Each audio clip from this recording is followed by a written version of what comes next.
प्रज्ञा सातव यांनी अखेर काँग्रेसचा हात सोडत कमळ हाती घेतलं। भाजप प्रदेशाध्यक्ष रवींद्र चव्हाण, महसूल मंत्री चंद्रशेखर बावनकुळे यांच्या उपस्थितीत त्यांचा पक्षप्रवेश पार पडला। भाजपात पक्षप्रवेश करण्यापूर्वी प्रज्ञा सातव यांनी आपल्या आमदारकीचा आणि राजीनामा विधिमंडळाच्या सचिवांकडे सोपवलाय।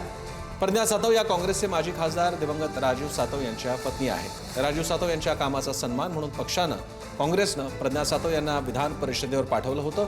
मात्र आता त्या भाजपचं त्यांनी कमळ हाती घेतल्यानं काँग्रेसला मोठा धक्का मानला जातो।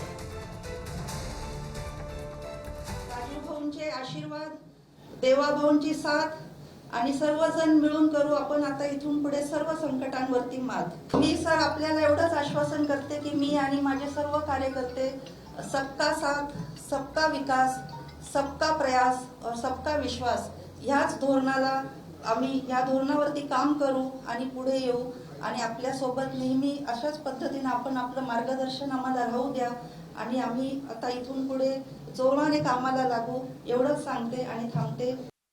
मला वाटत नव्हतं की इतकं सर्व मिळूनही प्रज्ञाताई असा कुठला निर्णय घेतील।